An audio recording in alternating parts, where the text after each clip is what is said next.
नमस्कार किसान दोस्तों, स्वागत है आप सभी का हमारे YouTube चैनल इंडियन फार्मिंग में। दोस्तों हम आज आ चुके हैं एक मशरूम फार्म पर, जो कि शौकीन मशरूम फार्म, ये शौकीन जी का मशरूम फार्म है एक्चुअली, जो कि है छावला दिल्ली में। तो हम ज़्यादा आपसे बात ना करते हुए सीधे हम चलते हैं फार्म में और बात करते हैं हमारे भैया जी से जिनका ये फार्म है।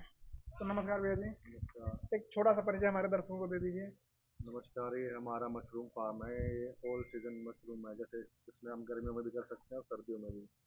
जो मेन वैसे झोपड़ी वोपड़ी लगा के वो लोग सर्दियों में करते हैं, बट जो पफ पैनल वाला है इसमें हम गर्मियों में भी मशरूम उगा सकते हैं क्योंकि ये टेम्परेचर कंट्रोल रहता है।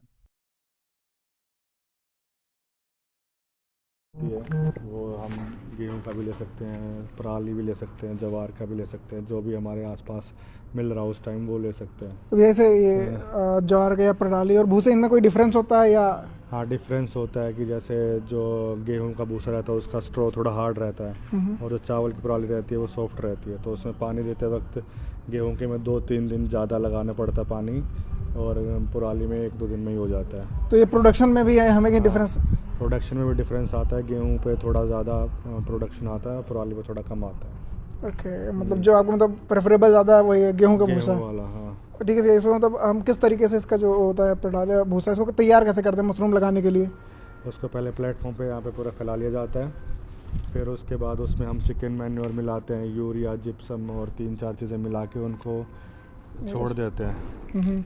उसके बाद जब पूरा वो मिलाने के बाद उसको हम इनमें बंकर में डालते हैं। तो पहले जैसे एक दिन बंकर में डाल दिया, तो एक दिन छोड़ के एक दिन इसमें टर्निंग होती है। तो इससे भी क्या फ़ायदा होता है टर्निंग में, एक बार उसमें फिर इसमें? कि जैसे एक तो सारा मिक्स हो जाता है, जैसे एक दिन छोड़ दिया हमने कि नीचे कुछ और टेम्परेचर हुआ, ऊपर कुछ और, तो उसको मिक्स करना पड़ता था कि सारे में एक जैसा टेम्परेचर घूम जाए और सारी जो कम चीज़ें हमने मिलाई हैं वो अच्छे से मिल जाए। तो उसमें भी हम क्या क्या मिलाते हैं? चिकन मैन्योर, जिप्सम, यूरिया और चोकर, ये सब चीज़ें मिलाते हैं। ऐसे किस रेशियो में मिलाते हैं अगर आप थोड़ा? 50% तो चिकन मैन्योर डालते हैं, ठीक है। और यूरिया 10% और 10% ही जिप्सम, और चोकर भी 10%। ओके, फिर भैया इसमें डालने के बाद क्या करते हैं? इसमें डालने के बाद 4 टर्निंग यहाँ पे होती है, उसके बाद 4 टर्निंग के बाद इसमें टनल में डालते हैं। ठीक है। इसमें पूरा एयर टाइट कर देते हैं हम, ओके। और 7 दिन तक इसी के अंदर रहता है। इसमें हवा चलती रहती है और टेम्परेचर मेंटेन करना होता है। पहले 80 डिग्री तक ले जाते हैं, फिर उसके बाद धीरे धीरे डाउन करते हैं, और फिर लास्ट में जिस दिन हमें रूम में डालना उस दिन पूरा कूल डाउन कर देते हैं उसको। जो बाहर का टेम्परेचर होता है उसी टेम्परेचर पे आ जाता है। तो फिर बैगों में भर के स्पून डालते, बीज डालते हैं, और फिर रूम में लगा देते हैं। ठीक, स्पॉन जो डालने वाला ये भूसा को तैयार करने पूरा प्रोसेस है, कितने दिन का प्रोसेस हो जाता है? ये 15 दिन का प्रोसेस रहता है। 15? हाँ, 4 पलटी वहाँ पे, एक दिन छोड़ के एक दिन, तो 8 दिन यहाँ पे हो गए, और फिर 7 दिन यहाँ पे। 7 दिन इसमें हमको बंद रखना पड़ता है? हाँ, और 4 पलटे यहाँ पे, एक दिन छोड़ के एक दिन, तो 4 पलटे 8 दिन यहाँ पे लग जाते हैं, और 7 दिन यहाँ पे। अच्छा भैया, इसमें आप हवा किस प्रकार से देते हो, कैसे उसका वो टेम्परेचर मेंटेन होता है? ये पीछे ब्लोअर लगे हुए हैं, यहाँ पीछे से दिख रहे हैं। जैसे ये जो ब्लोअर लगा हुआ है ना, मोटर लगी हुई है, तो ये ऊपर से नीचे से हवा फेंकता है और ऊपर से खींचता है, और उसमें हवा सर्कुलेट होता रहता है पूरा? हाँ, हवा सर्कुलेट। अच्छा, नीचे इधर हवा पीछे से जाने का दिख? हाँ, उधर से पीछे से दिखेगा जाने का। ओके। फिर इसमें तैयार होने के बाद हम इसको डालते हैं कमरे में? कमरे में। चलिए कमरे में आपको दिखाते हैं किस प्रकार से भैया ने बना रखा है। मतलब 15 दिन बाद। 15 दिन के बाद? हाँ, कोकोपीट की केसिंग होती है, जैसे ये कोकोपीट है ऊपर ये वाला, नारियल का बुरादा होता है ये।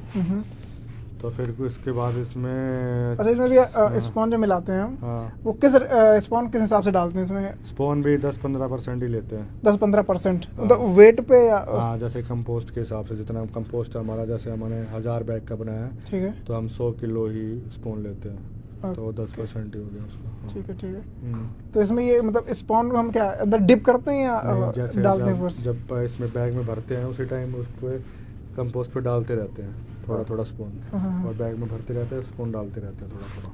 ठीक है। फिर अभी अपना ये जो फार्म, ये मशरूम है, कितने दिन का हो चुका है? ये अब 45 दिन हो गए। 45 दिन बाद अभी आनी शुरू हुई है अभी ये।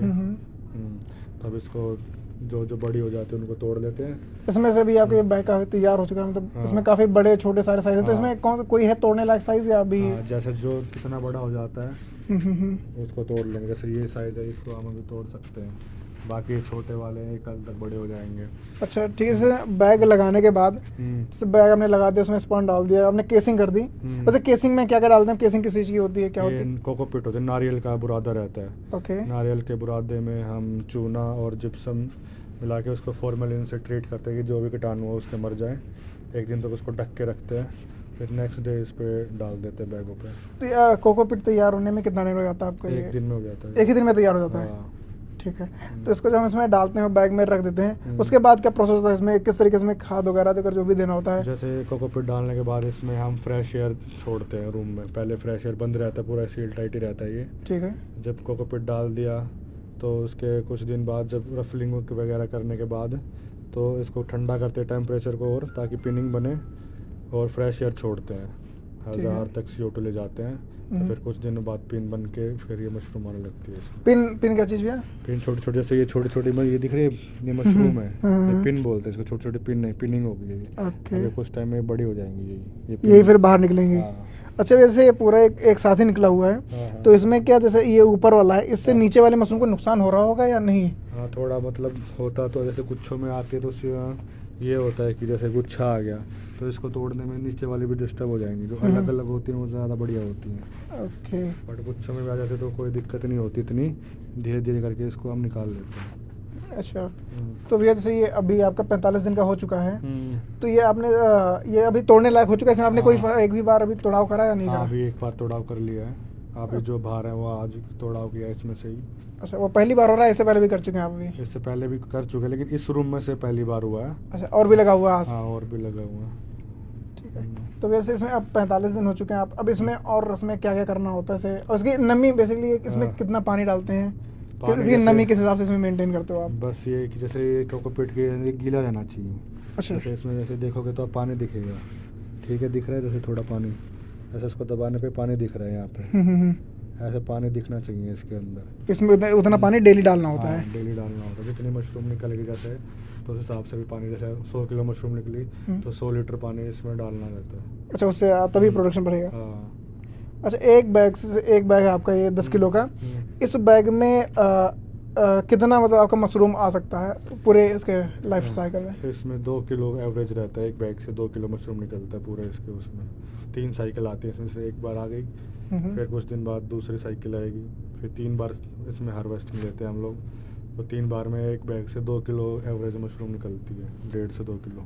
ये अपने जिस रूम में हम खड़े हैं, कितना रूम का साइज़ क्या है आपके? ये है 18 बाई 35 का रूम है, और इसमें हमारे 1200 बैग आते हैं। 1200 बैग 10 किलो? हाँ। अच्छा, ये मतलब बैग का स्टैंडर्ड साइज़ है 10 किलो है या कम ज़्यादा भी लोग रखते हैं? हाँ, मतलब वो एवरेज रहता है कि जैसे 10-12 किलो के बीच में रहता है, अंदाजे से भरते हैं कि आधे से ज़्यादा होगा 10-12 किलो उस हिसाब से। ठीक।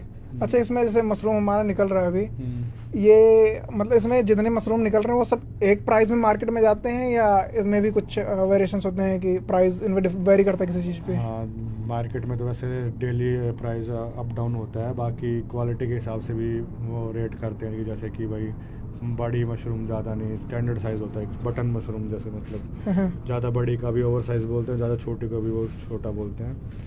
एक स्टैंडर्ड साइज़ पे ये रेट हिसाब होता है कि कलर क्वालिटी हर चीज़ चेक करते हैं वहाँ पे कि वाइट नहीं है या काली पड़ रही है या क्या, हर चीज़ देखते हैं। अच्छा, भी इसमें लगाने के बाद में हम इसमें कुछ खाद वगैरह भी डालते हैं या केवल पानी और रूम टेम्परेचर पे ही रखते हैं?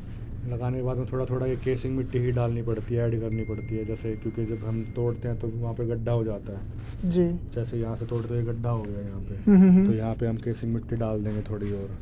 अच्छा, ये नहीं, ये तो आप जब तोड़ना शुरू करते होंगे, ये लगाने से कितने दिन बाद हम तोड़ना शुरू करते हैं? लगाने के वही 30-35 दिन, मतलब 40 दिन ले लेता है मैक्सिमम। 40 दिन ले लेता है, लेकिन हाँ। तो उसके बीच में से कुछ और खाद वगैरह डलती है या? जैसे बैग लगाने के बाद 15 दिन तक उसमें कुछ नहीं करना होता। 15 दिन बाद उसमें केसिंग डालते हैं। केसिंग डालने के बाद कुछ दिन बाद उसमें रफलिंग करके, फिर रफलिंग करने के बाद उसमें 15 रफलिंग क्या चीज़ होती है? जैसे केसिंग डालने के बाद ये जो माइसिलियम है ना, सफ़ेद सफ़ेद जो ये माइसिलियम होता है, ये मशरूम का मतलब एक किस्म से जाला होता है, वैसे माइसीलियम बोलते हैं इसको, सफ़ेद सफ़ेद जाला होता है ये, अच्छा इस अच्छा, टाइप जी का। जी। ये इसके केसिंग के ऊपर आ जाता है, तो इसको थोड़ा तोड़ देते हैं। मतलब ये डेली की प्रक्रिया होती रहती है? डेली नहीं है, मतलब ये 15 दिन बाद एक बार रफलिंग करनी होती है, ठीक है। उसके बाद, ताकि ये जाला पूरे बैग में फैल जाए, हम्म। तो फिर उसके बाद इसमें से मशरूम आने लग जाए। फिर इसमें तोड़ाई शुरू होती रहती है, वही नॉर्मल अपना केसिंग हाँ डालते रहेंगे आप? हाँ, और तोड़ाई करते रहेंगे, पानी लगाते रहेंगे, और रूम टेम्परेचर ह्यूमिडिटी ये मेंटेन रखना तो होगा। जैसे कि अपना ये एयर टाइट रूम है, इसको ये ऑल टाइम फार्मिंग इसमें होती रहती है मशरूम की। तो सर इसमें टेम्परेचर कितना मेंटेन रखते हैं इसमें? जब बैग लगाते हैं उस टाइम से 24 से 25 डिग्री पे रखते हैं, और जब उसके केसिंग के बाद जब हमें पिनिंग बनाने के लिए उसको 16 से 18 डिग्री पे करना पड़ता है। अच्छा, उसके बाद ये अभी तोड़ाई का समय चल रहा है, अभी हम इसमें कितना रख रहे हैं? अभी हम इसमें 16 डिग्री रख रहे हैं। अच्छा, ह्यूमिडिटी भी आप इसमें कंट्रोल करते हो या? हाँ, ह्यूमिडिटी भी, जैसे पानी लगाते हैं तो उससे ह्यूमिडिटी बढ़ती है, तो फिर हम फ्रेश एयर देते हैं। अगर ज़्यादा नमी लगे तो फ्रेश एयर से फिर ह्यूमिडिटी कम हो जाती है। ओके, ह्यूमिडिटी कितना मेंटेन रखना पड़ता है इसमें? ह्यूमिडिटी इसमें से पिनिंग के टाइम पे 80% और 80 से 90% ही रखनी पड़ती है, और वैसे जब पिनिंग बने तो उस टाइम पूरे 100% ह्यूमिडिटी रहता है। मतलब मेन ये ह्यूमिडिटी हवा से ही पानी लेती है मशरूम। अच्छा, ये आपने जो बैग रखा हुआ है, इस रैक पर ये आपने कुछ ये पेट वायर होती है। पेट वायर? हाँ, ताकि ये पानी वानी से कुछ इस पर असर नहीं पड़ता। ऐसे पानी इस पर डेली लगता है, अगर हम लोहे की कुछ लगाएंगे तो जरने वरने लगेगी। तो ये प्लास्टिक की वायर होती है, तो इस पर पानी वानी का कोई असर नहीं पड़ता, तो सही रहता है। अच्छा, इसीलिए इस पे आप और हाँ, कोई चीज़ लाइक हाँ, लोहा वगैरह नहीं लगाते हो? हाँ। शुरू में एक बार भी यार लगाना स्टार्ट करते हैं, उस समय अगर हमको ये 18 बाई कितना, आपका 18 बाई 35 करूँगा ना, अगर ये स्टैंडर्ड साइज हो तो हमें कितनी इन्वेस्टमेंट रखनी होगी, कितना मतलब भूसे कितना खर्चा आएगा? और भूसे अगर मान लो इसमें रेट, जैसे जिस टाइम पे फसल कटती है उस टाइम पे थोड़ा डाउन रहता है, जैसे 5-6 रुपये किलो के हिसाब से भूसा रहता है। जैसे इस टाइम पे जब नहीं है तो 8-9 रुपये किलो तक चला जाता है, तो वो भी वेरी करता रहता है टाइम के अकॉर्डिंग। तो आप मतलब क्या कर एडवांस में लेकर रख देते हो या? हम एडवांस में लेकर रख लेते हैं, जब कटाई होती है फसल की उस टाइम पे हम स्टॉक कर लेते हैं भूसे को। उसके बाद भी इसमें और मतलब जो मेन खर्चे का पॉइंट होता है ना हमारा, कि ये खर्चा हमारा बेसिकली इसको इन्हांस कर देता है ना पूरे तरीके से। हाँ, तो जैसे मेन बेसिकली इसमें 50-60 हज़ार रुपये लग जाता है भूसा वगैरह में, और इन सब बिजली में, लेबर वेबर में, और इसमें से फिर मतलब लाख रुपए तक हम बेच देते हैं, यानी कि 50 हज़ार रुपये में बच जाते हैं 2 महीने में। 2 महीने? अच्छा, ये आप एक पूरे साल में कितने बार आप मशरूम मतलब फसल ले लेते हो आप इस फॉर्म में? एक रूम से हम जैसे 2 महीने की साइकिल रहती है, तो एक साल में हम 5 बार ही ले पाते हैं। आप पैकिंग करते हो तो उसमें सारी साइज एक बार रख देते हो या छांटते हो कि मतलब ये साइज अलग करना है, ये अलग करना है? थोड़ा छांट के रखते हैं कि ताकि एक जैसा लगे, कि सब में छोटे बड़े ना लगे। अच्छा। तो थोड़े छोटे बड़े सब में मिक्स करके एक साइज करते हैं। थोड़ा सीधा रखते हैं इनको, ताकि ऊपर से ये सारा एक वो सब दिखे पैकेट। ये भी आज की तोड़ाई हुई मशरूम है। अच्छा भैया, इसको मैंने देखा इसमें साफ़ करने के लिए आप हवा का यूज़ कर रहे थे, प्रेशर। इसको मतलब प्रेशर एयर से साफ़ करने के अलावा अगर हम पानी से साफ़ करें, या पानी से क्यों नहीं करते हैं? पानी साफ़ करने से इस पर रंग थोड़ा लाल पड़ जाता है। ठीक है। क्योंकि जैसे ये भी हमने इसको निकाला है 14 डिग्री टेम्परेचर से, जैसे अभी बाहर रह रही तो थोड़ा थोड़ा लाल होने लगी ना, तो पानी थोड़ा और गर्म होगा तो उससे और ज़्यादा लाल हो जाएगी। तो पूरे साल फसल ले रहे हो, तो इसमें जो प्राइस का चढ़ाव उतार जो होता है वो किन किन टाइम पे ज़्यादा और कम देखने को मिलता है? और जैसे अभी शादियों के सीज़न में तो ज़्यादा प्राइस हो जाता है, शादियों में ज़्यादातर लोग यूज़ करते हैं मशरूम वगैरह, तो अभी जैसे 200-300 रुपये किलो मशरूम का रेट चल रहा है अभी। हाँ, और जब शादियाँ ख़त्म हो जाएंगी तो सर्दियों में जैसे झोपड़ी वोपड़ी वाले लोग भी लगा लेते हैं, तो उस टाइम रेट थोड़ा डाउन रहता है, मतलब 100 रुपये किलो के आसपास रहता है। अच्छा, फिर भी एक एवरेज प्राइस जो है पूरे साल में आप क्या मतलब पाते हो? 120-30 रुपये किलो मान लो एवरेज प्राइस रह जाता है। मशरूम में ये बीमारी वाला कितना चांस होता है कि मशरूम में बीमारी लगना? बहुत ज़्यादा चांस होता है, क्योंकि ये बहुत कच्ची फसल होती है, जिसको बोलते हैं फंगस है ये, और हवा में इतने सारे फंगस होते हैं कि कुछ भी लापरवाही हो तो दूसरा फंगस उस पर अटैक कर देता है और वो पूरी फसल खराब हो जाती है। तो जैसे आप एयरटाइट कंटेनर में कर रहे हो, तो यहाँ कितना मतलब कितने चांसेस होते हैं? चांसेस तो हमेशा बने ही रहते हैं कि वैसे तो हाथ पैर साफ करके अंदर रूम में जाना होता है, ज़्यादा आउटसाइडर्स को हम रूम में नहीं जाने देते, और जो भी जाता है हाथ पैर साफ करके ही जाता है। तो ये सब मशरूम फार्मिंग में भाई तो ये साफ़ सफाई का विशेष ध्यान रखना होता है, और ये बहुत ही मतलब सेंसिटिव फसल होती है। कुछ भी हल्का सा भी टेम्परेचर ह्यूमिडिटी या पानी में कोई भी गड़बड़ हुई, पूरी फसल खराब हो जाती है। तो इन चीज़ों पर सबसे ज़्यादा धन्यवाद भैया, आपने अपने फार्म का एक बार टूर कराया और बहुत जानकारी आपने हमारे दोस्तों के साथ साझा की। तो दोस्तों ये वीडियो आप एक बार देखिएगा पूरी और लास्ट में बताइएगा आपको वीडियो कैसी लगी। तब तक के लिए धन्यवाद।